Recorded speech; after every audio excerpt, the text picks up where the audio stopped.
चिंताएं होती थी कि पढ़ाई के बाद नौकरी कहाँ मिलेगी, और दूसरी चिंता थी, वो बताने की जरूरत नहीं, आप समझ गए होंगे, नौकरी कैसे मिली। ये कहानी मैं आपको बता देता हूं, और इसमें बहुत बड़ा रोल है हमारे इस बनारस का, बनारस की इस भाषा का। बनारस में एक और भाषा बोली जाती है जिसको कहते हैं भोजपुरी। आप सभी को आती है या नहीं? अरे वाह, बहुत बढ़िया, वाह। भोजपुरी की अहमियत क्या है, ये तब मैंने जाना जब मुझे पहली जॉब मिली। और वो क्यों मिली? वो भी भोजपुरी की ही वजह से मिली।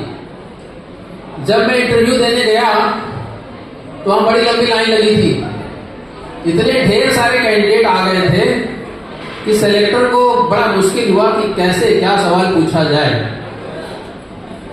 तो एक साधारण सा नियम लगा दिया गया कि सारे कैंडिडेट इंटरव्यू रूम में जाने से पहले एक शब्द में बोलेंगे कि अंदर आना है। कैसे बोलेंगे, इसी पे उनका सिलेक्शन हो जाएगा।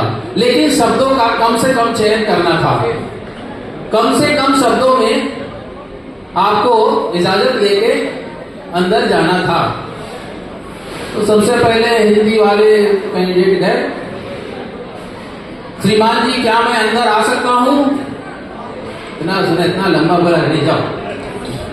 एक दूसरे कैंडिडेट आए, उन्होंने अंग्रेजी बड़ी अच्छी आती थी, मैं कमिंग सर, बहुत लंबा, ठीक है तुम भी जाओ। संस्कृत वाले महोदय आए, हम आवामी सर, फिर भी मजा नहीं आया। उसी तरह तेलुगु कन्नड़ सारे लोग आए।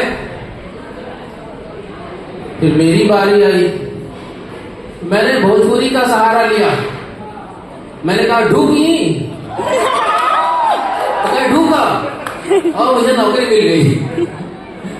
ये राज था मेरी नौकरी का। नौकरी तो मिल गई, दूसरी जो चिंता थी वो कैसे क्या मिलेगी, कौन होगी, उसे शब्दों में बयान करते हैं। मुकेश जी का एक गीत है जिसके बोल हैं, कहीं करती होगी वो मेरा इंतजार,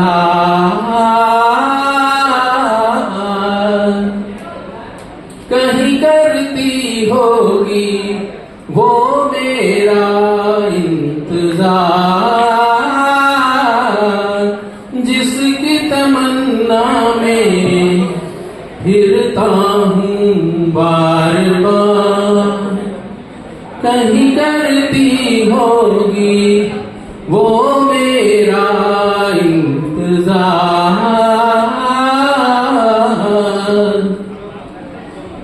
लेकिन सौभाग्य कहिए या दुर्भाग्य कहिए, पढ़ते पढ़ते ही शादी हो गई।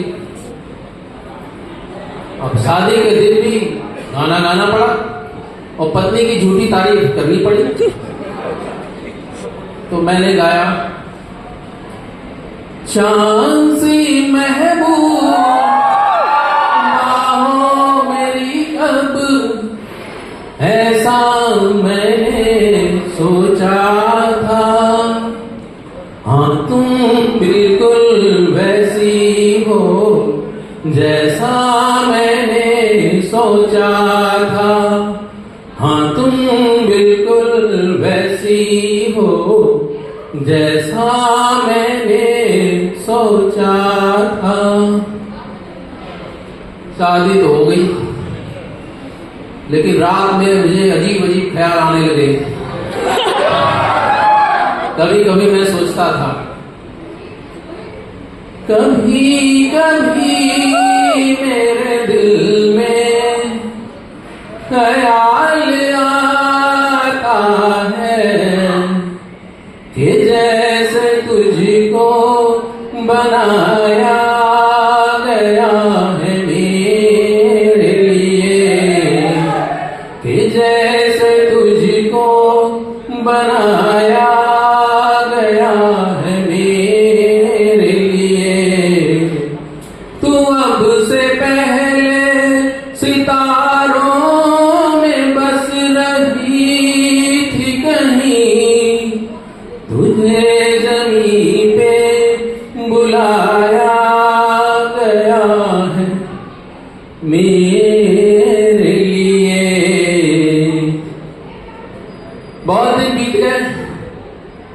मेरी पत्नी से हमने कहा चलो पिक्चर देखने चलते हैं।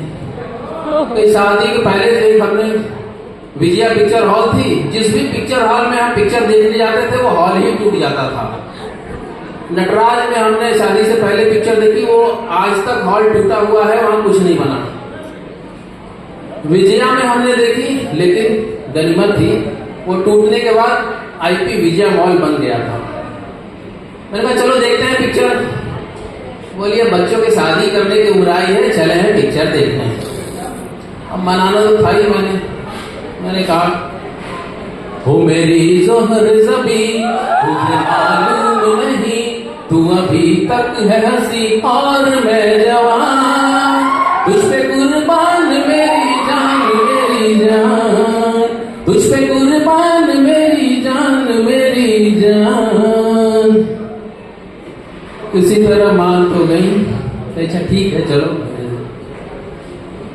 ये तो रही मेरी दास्तान जो चली आ रही थी। दूसरी एक और सीक्रेट मैं आपको बता दूं, बहुत कम लोगों को मालूम है। भोजपुरी से मेरा लगाव इतना है, और एक बात मैं बता दूं, मेरे जैसा भोजपुरी भक्त इस देश का पूरे विश्व में आपको नहीं मिलेगा। मैंने अंग्रेजी